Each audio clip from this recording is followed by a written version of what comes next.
요즘 주유소 갈 때마다 기름값 보고 한숨 푹 쉬게 되시죠? 저도 그런데요. 근데 그거 아세요? 멀리 중동에서 벌어지는 일이 우리 지갑 사정에 바로 영향을 미치는 것처럼 바로 우리 앞바다에도 엄청난 가능성이자 또 동시에 갈등의 불씨가 될 수 있는 문제가 잠들어 있다는 사실. 오늘 바로 이 제7 광구에 얽힌 복잡한 이야기를 한번 알기 쉽게 파헤쳐보겠습니다. 자, 오늘 우리가 함께 따라가 볼 이야기의 순서인데요. 먼저 멀고 먼 바다에서 들려온 경고음부터 시작해서 우리 뒷마당의 보물이라는 제7광구 이야기, 그리고 거의 반세기 전에 맺은 약속이 왜 지금 문제가 되는지, 또 최근에는 분위기가 어떻게 바뀌고 있는지, 마지막으로 이게 사실은 훨씬 더 큰 그림의 일부라는 것까지 차근차근 짚어볼게요. 네, 그럼 첫 번째 이야기부터 시작하죠. 아니, 지구 반대편에서 무슨 일이 생겼다고 우리 주머니 사정이랑 바로 연결이 된다는 건지 그 연결고리부터 한번 찾아가 보자고요. 2005원, 이 숫자 혹시 뭔지 짐작 가시나요?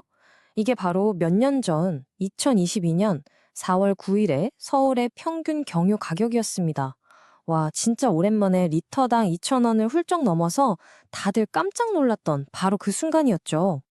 왜 이렇게 기름값이 뛰었을까요? 그 배경을 보면 바로 중동 정세가 불안했기 때문입니다.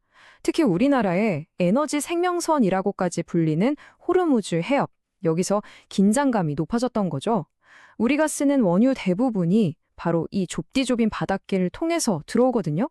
자, 근데 여기서부터가 진짜 흥미로운 지점입니다. 이렇게 먼 곳에서 문제가 생길 때마다 가슴 졸일 게 아니라 우리 가까이에 있는 어떤 잠재적인 해법으로 한번 눈을 돌려보자는 거죠. 그게 바로 제7 광구입니다. 제주도 남쪽 바다에 거의 우리나라 남한 면적만한 어마어마한 구역인데요. 이 바다 밑에 아시아의 페르시아만이라는 별명이 붙을 정도로 엄청난 양의 석유랑 천연가스가 잠들어 있을지도 모른다는 거예요. 그러니까 이곳이 바로 우리나라의 에너지 독립이라는 오랜 꿈을 실현시켜줄 열쇠일지도 모른다고 여겨져 온 거죠.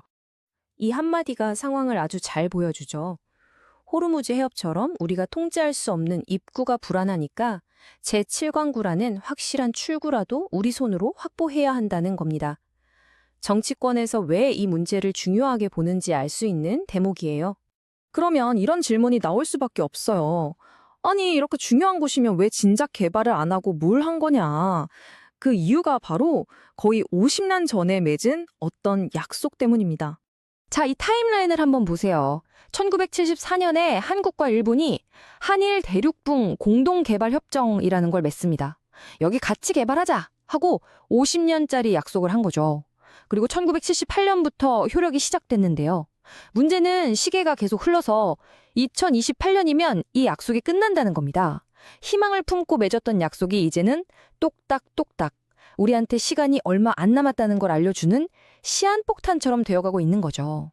그럼 뭐가 문제냐? 왜 시간이 우리 편이 아니었냐? 바로 이겁니다. 50년 전 이 약속을 할 때랑 지금 바다의 주인을 정하는 국제적인 규칙이 완전히 180도 달라져 버렸다는 거예요. 이게 이 문제의 가장 핵심적인 부분입니다. 자, 이게 좀 복잡해 보이지만 쉽게 설명해 드릴게요. 옛날 1970년대에는요, 대륙붕 자연 연장설이라는 게 대세였어요. 뭐냐면 우리 땅이 바다 밑으로 쭉 이어지니까 여기까지 우리 바다야. 이런 논리죠. 이 논리대로라면 제7광구는 우리한테 훨씬 유리했습니다. 그런데 지금은요, 국제적인 표준이 중간선 원칙으로 바뀌었어요. 이건 아주 심플하게 양국 해안선에서 딱 중간에 선을 긋자는 겁니다. 이 규칙을 지금 적용하면 제7광구의 대부분이 일본 쪽으로 넘어가게 돼요. 세상에, 시간이 흐르면서 법의 저울추가 일본 쪽으로 확 기울어버린 셈이죠. 자, 그러면 최근에는 분위기가 좀 어떤지, 외교적인 상황은 어떻게 변하고 있는지 한번 살펴보겠습니다. 이건 최근에 주한 일본 대사가 한 말인데요. 들어보시면 대립은 피하자, 지혜를 모아보자 이런 얘기를 하죠. 뭔가 예전처럼 강경하게 나오기보다는 대화로 풀어보려는 듯한 훨씬 부드러워진 분위기가 느껴집니다. 일본이 왜 이렇게 조심스러운 태도를 보일까요? 여기에는 단순히 제7광구의 자원 문제만 있는 게 아닙니다.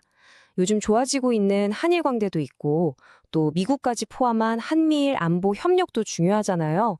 그리고 무엇보다 이 지역에서 점점 커지는 중국의 영향력을 견제해야 한다는 더 큰 전략적인 계산이 깔려 있는 겁니다. 이 전체 그림을 제대로 이해하려면 여기서 시야를 좀 더 확 넓혀볼 필요가 있습니다. 사실 제7광고 문제는요, 훨씬 더 거대한 퍼즐의 한 조각에 불과하거든요. 이게 무슨 말이냐면 사실 제7광구만 그런 게 아니에요. 우리가 중국, 일본이랑 마주보고 있는 서해나 동중국해, 이 바다들 대부분이 아직 명확하게 여기까지 한국 바다, 여기서부터는 중국 바다 이렇게 선이 그어져 있지가 않습니다. 제7광구는 이런 거대한 선 없는 바다 문제의 가장 상징적인 예시일 뿐인 거죠. 이렇게 국경선이 없는 바다는 굉장히 위험할 수 있습니다. 센카쿠 열도 중국 이름으로는 갸오이다오를 두고 일본과 중국이 으르렁거리는 것처럼요. 작은 마찰이 언제든 큰 군사적 충돌로 번질 수 있는 말 그대로 잠재적인 화약고나 다름없습니다. 결국 제7광구 문제를 어떻게 푸느냐는 건 단순히 석유를 캐느냐 마느냐의 문제를 넘어서는 겁니다. 앞으로 동북아시아의 바다를 안정적으로 관리할 수 있을지 그 미래를 가늠하는 아주 중요한 시험대가 될 거라는 거죠. 과연 이 국경 없는 바다 위에서 우리는 어떤 미래를 찾아야 할까요?